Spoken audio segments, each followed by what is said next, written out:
Brake a lone car, moves slowly down a red dirt road. The wind stirs empty swings on a school playground.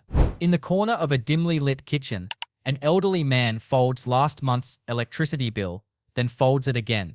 Across the country, across states and suburbs and streets, something is shifting, not with sirens or headlines, but with silence. Hospitals are running without enough hands. Lifelong pensions are slipping through legal cracks. Laws, quiet, technical, unnoticed, are beginning to redraw the shape of ordinary life. In cities, families tighten their budgets. In the bush, they disappear altogether. One by one, communities that stood for generations are being hollowed out. Not by storms or fire, but by policy. How close is the breaking point? And will anyone notice before it snaps?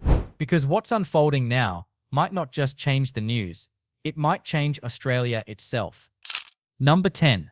The Remote Workforce Act Amendment. For a moment, it seemed like a new kind of Australia was emerging. One where distance no longer meant disadvantage. Where a young father in Kalgoorlie could work for a Melbourne firm without ever leaving home. Where an older worker in Broken Hill, past retirement age but still willing, could share decades of experience over a computer screen. The remote work boom had promised something rare. Inclusion, for regions long ignored, it was a lifeline. But in early 2025, that promise began to unravel. The Remote Workforce Act Amendment, passed with little fanfare, quietly removed key protections for remote employees. It reclassified thousands of positions as non-essential off-site, allowing companies to cut ties, relocate roles, or withdraw support without negotiation. The logic was economic, but the impact was deeply human. What was once a bridge between cities and the bush became a border. Sandra, a 63-year-old former librarian from Dubbo, had retrained during the pandemic to become a remote customer service worker. It gave her independence, dignity, a way to support her daughter's family while staying rooted in the only town she'd ever known. 2 months after the amendment, her contract was terminated. The job was moved offshore. She was told she could reapply in Sydney. Now, she helps care for her grandchildren during the day and quietly sells handmade crafts online at night. It is not enough, but it's all that's left. When a government redraws the rules of work, who benefits and who is quietly left behind? What becomes of national equity when geography once again defines worth? In a country as vast as Australia, is the right to stay local now a luxury? This wasn't a disruption, it was a decision. And its echo can already be heard in the silence of shuttered post offices, empty train stations, and towns slowly being left off the map. Number 9. The Essential Services Deregulation Bill. There was a time when certain things were sacred: water, power, heat in winter, and light in the dark. No matter where you lived, these weren't privileges. They were understood as rights, the backbone of life in a nation that prided itself on fairness. From outback towns to coastal suburbs, Australians trusted that essential services would remain exactly that, essential. But in 2025, that foundation began to shift. The Essential Services Deregulation Bill, introduced under the guise of modernisation and efficiency, stripped back decades of public oversight. It allowed for partial or full privatisation of local water and energy infrastructure, especially in areas deemed non-core. The language was technical. The consequences were anything but. In parts of the Northern Territory, water bills jumped by over 22% in just 3 months. Pensioners in Katherine began boiling rainwater instead of turning on taps. In the Queensland hinterland, rolling blackouts left hospitals operating on backup generators, while shareholders reported record quarterly gains. In one isolated town, an elderly couple was found sitting in their car during a heatwave, trying to stay cool. Their power had been cut off over a missed payment of $93. What happens to a country when the systems meant to serve its people start serving markets instead? When the dignity of access is weighed against a company's quarterly return, these aren't just economic decisions, they are moral ones. And the moral cost, borne most heavily by the poor, the elderly, and the regional, is almost never counted. This isn't collapse in the dramatic sense.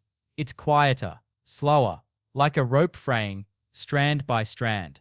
And as we move to the next law, the question lingers: when even protest becomes restricted, what voice is left for those who have already lost so much? Number 8. The Security Zones Expansion Law, NSW. Sydney wakes early. Ferries glide across the harbour. School bells ring. Coffee shops hum to life. On the surface, it's the same city older generations remember. Orderly, open, free. But beneath the hum of daily life, new lines have been drawn. Invisible to most, but unmistakably real. In the name of public safety, the Security Zones Expansion Law quietly redefined more than a dozen urban spaces in New South Wales. Introduced after an isolated disturbance in the CBD, the law expanded the definition of restricted public zones, areas where protests, vigils, public gatherings, or even community events can be moved, monitored, or banned outright. The change was subtle, the implications sweeping. Now, outside the Opera House, peaceful gatherings require a special permit. Near Martin Place, silent vigils are routinely dispersed. Even suburban spaces, parks near aged care homes, courtyards near government offices, are now under watch. In one quiet instance, a group of veterans holding an Anzac Day remembrance was asked to disperse.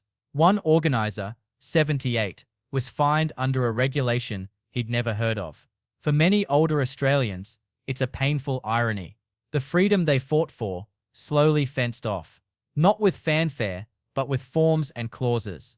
The open square is still there, but the right to stand within it, to speak, to mourn, or to resist, is being redrawn. What kind of democracy redraws its freedoms behind closed doors? Who decides which voices are safe and which are simply inconvenient? Security is important, but so is memory, so is voice. And as these zones grow larger, the spaces for dissent grow smaller. And so we move to another law, one that promises protection for pensions, but quietly moves the goalposts for thousands who have called Australia home for decades. Number 7. Aged pension residency tightening. For generations, Australia made a simple promise. If you worked hard, paid your taxes, and built a life here, the country would take care of you in return, especially in your later years. That promise held deep meaning for immigrants who arrived with nothing but their hands, their hopes, and their families. It was a pact, not just of policy, but of belonging. But in 2025, that promise was quietly rewritten. Under the aged pension residency tightening, the minimum residency requirement to receive the age pension was raised from 10 to 25 years. Officials said it was about sustainability, that it would stop welfare misuse. But for tens of thousands of older Australians, many who have lived and worked here for decades, the effect was immediate and devastating. Maria, now 70, came to Australia in 2003 from the Philippines. She worked for 19 years in aged care, helping others in their final chapters. She paid taxes. She followed the rules. But when she applied for her pension, she was told she no longer qualified. Her only option now is to rely on her daughter, who works 2 jobs to keep the household afloat. Maria says she doesn't feel like a burden, but she also doesn't feel recognized anymore. These are not strangers. They are nurses, cleaners, factory workers, the ones who raised our children, staffed our hospitals, built our homes. And now, many are being told, you haven't been here long enough. What defines a nation, borders, or bonds, time spent, or lives contributed. In changing the rules of retirement, Australia has drawn a new line between those who belong and those who nearly do. And as one generation loses its safety net, another is losing something just as vital: connection. Because the next law doesn't just affect the old, it changes how they communicate and whether they can connect at all. Number 6. The Digital Services Control Bill. There was a time when distance shaped destiny, where you were born often decided your chances for education, for work, for connection. Then came the internet. For a brief moment, it felt like the tyranny of distance had been broken. A farmer in the Pilbara could speak to a doctor in Perth, a grandmother in Coober Pedy could video call her grandchildren in Hobart. Geography no longer meant isolation, But in 2025, a new shift began. With little public debate, the Digital Services Control Bill passed through Parliament. Its language was sleek: infrastructure efficiency, network prioritization, cost realignment. But what it really allowed was this: telecommunications companies now have the power to downgrade, delay, or deny digital access to regions deemed non-commercially viable. Already, 147 remote communities have seen broadband speeds slow. Some have been bumped off upgrade schedules entirely. One council in Western Australia waited 3 weeks to upload emergency health documents. In parts of South Australia, families now drive to roadside rest stops just to access basic mobile reception. For older Australians, the impact is especially cruel. Access to Medicare, MyGov, and even banking is now online. And yet for thousands, the connection is being quietly severed. Not because they moved, but because the market moved on. What kind of progress leaves its elders behind? In a world built on connection, what happens to those who are no longer seen as worth connecting? Technology was supposed to bring us closer. Instead, it's drawing a new map, one that defines who gets access and who gets forgotten. And as digital silence spreads across the heartland, another silence is forming in the halls of power, where temporary emergency laws are being quietly made permanent. If this story is unfolding where you live, or in someone you love, you're not alone. Let us know where you're watching from, because these changes are reaching further than most realize. Subscribe to stay with the journey, not just through the headlines, but beneath them. The next chapter is just ahead, and it matters. Number 5. The Emergency Powers Extension, Federal. In times of crisis, Australians have always looked to each other and to their leaders for calm, clear direction. During floods, fires, and pandemics, the nation came together. The government stepped in, made swift decisions, and for a while, emergency powers were accepted as necessary. Temporary, a bridge over troubled waters. But in 2025, that bridge was quietly extended, even as the waters receded. Laws originally passed under health emergency provisions were renewed again and again without fresh debate. The Emergency Powers Extension granted sweeping authority to federal and state ministers, allowing them to impose restrictions, bypass parliamentary checks, and override local decisions. No expiration date, no fresh mandate, just quiet continuity. For most, the changes remained invisible. But in remote Aboriginal communities, it became deeply personal. Earlier this year, a lockdown was imposed on a township with no recorded cases. Families were separated, movement restricted, cultural ceremonies halted. No explanation, no community consultation, just a directive issued from hundreds of kilometers away. Elders say it reminded them of another time, one they had hoped was long past. Power, once given, is rarely returned without a struggle. And when laws built for emergencies remain in place during peace, the line between protection and control begins to blur. What does it say about a nation when its laws no longer reflect its living reality? When extraordinary powers are held indefinitely, not out of fear, but out of habit? This isn't just a legal question, it's a moral one. Because as governments hold tighter to temporary power, the systems designed to nurture our children are being quietly reshaped too. And in the next chapter, we'll follow that shift into the heart of our schools and the slow draining of life from the places that need it most. Number 4. The Education Voucher Program, SA, and QLD. There was a time when the country school was the beating heart of every small town. A place where generations learned under the same roof, where sports days brought whole communities together, and where a teacher was more than an educator. They were part of the family. In those schools, children didn't just learn reading and writing, they learned identity, belonging, hope. But in 2025, a quiet shift began. Under the banner of choice and competition, the Education Voucher Program was expanded across South Australia and Queensland. On paper, it allowed parents to redirect public funds to private institutions, often in larger towns or cities. But in practice, it drained public schools of students, resources, and staff. Especially in rural and working-class areas, already hanging by a thread. In the town of Mergen, Queensland, the local primary school closed its doors just 6 weeks into the year. Too few students. Too little funding. Families were told they could travel 90 minutes each way to the nearest alternative. For many, that meant leaving entirely. The grocer soon followed.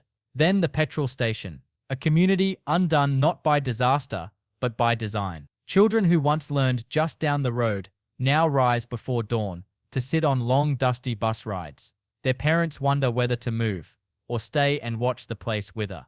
Teachers, once proud to serve their hometowns, now face relocations or redundancy. When we turn education into a marketplace, what becomes of the communities too small to compete? What happens to a child's future when the future has already moved on without them? This isn't just the loss of a school, it's the quiet collapse of rural life, one classroom at a time. And as these small towns dim, a far older loss is underway. One that begins not in the classroom, but in the soil itself, in land once protected, and now under threat. Number 3. The Land Rights Reassessment Act, NT.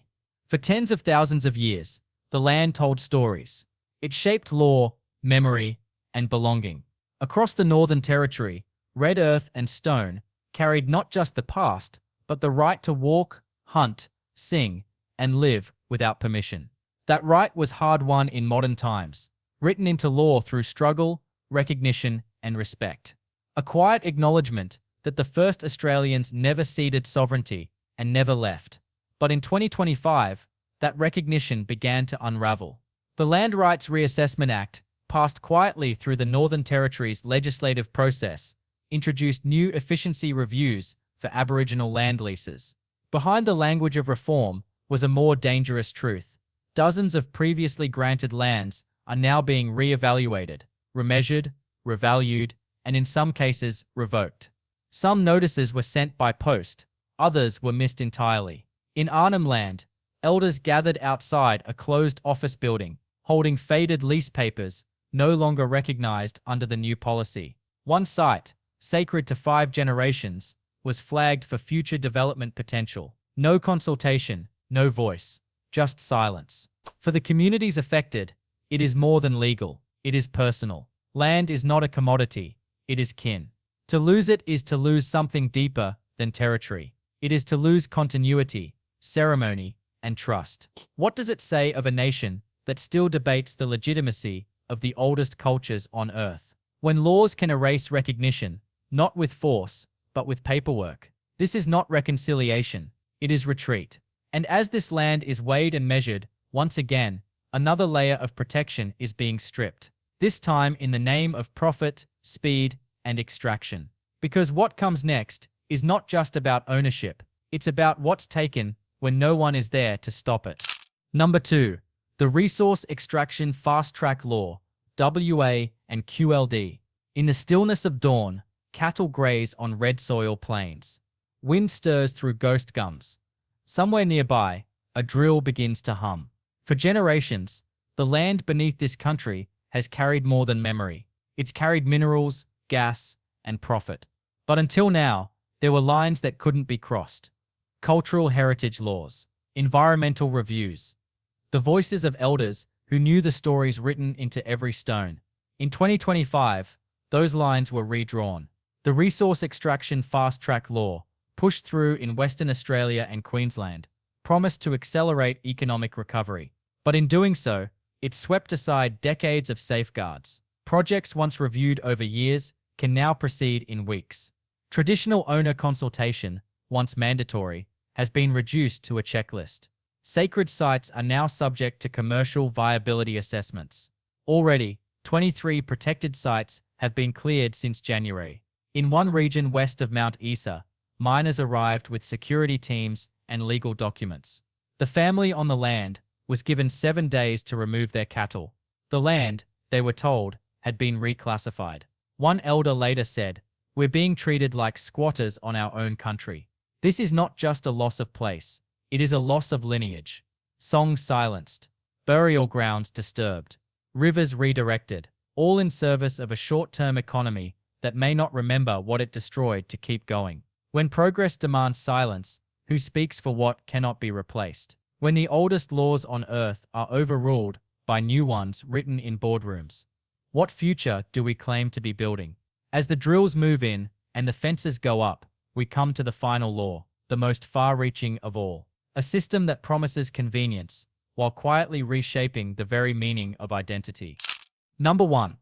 The Universal ID System, Federal. At first, it sounded like common sense.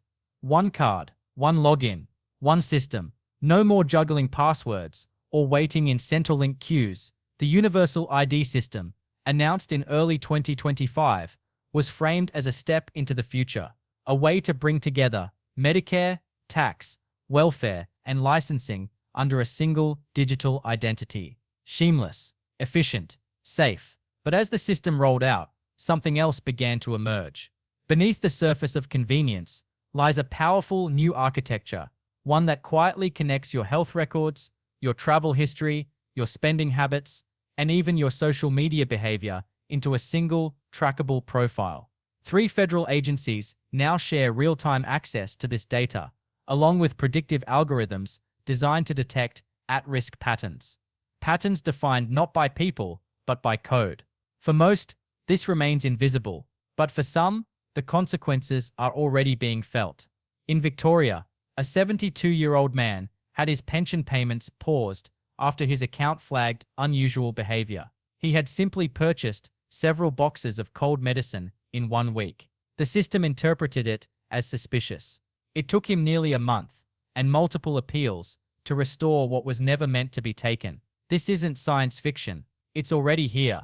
A world where eligibility is scored in silence, where services can be withheld, not by a person, but by a machine. Where trust in systems is replaced by suspicion of citizens. When every action becomes a data point, every choice becomes a risk. What remains of autonomy, of dignity, when the computer says no?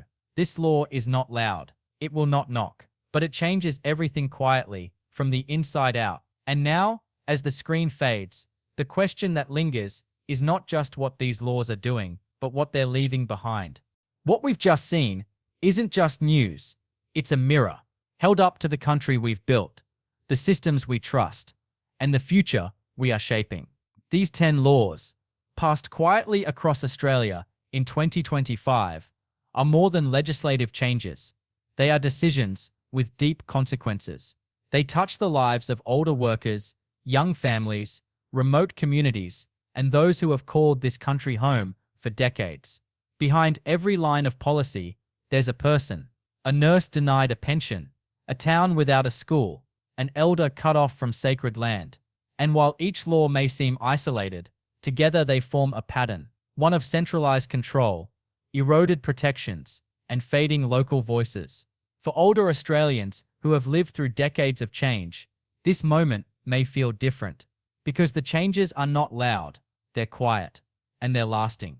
The path forward isn't simple, but it begins with awareness, with reading between the headlines, asking hard questions, and recognizing that laws written in Canberra still echo across kitchen tables in small towns and outer suburbs. It's about protecting what's left, while there's still time to do so. If this story matters to you, subscribe to stay informed. Tell us where you're watching from, and what part of this stayed with you. And if you know someone who needs to see this, send it their way. These stories deserve to be seen and remembered.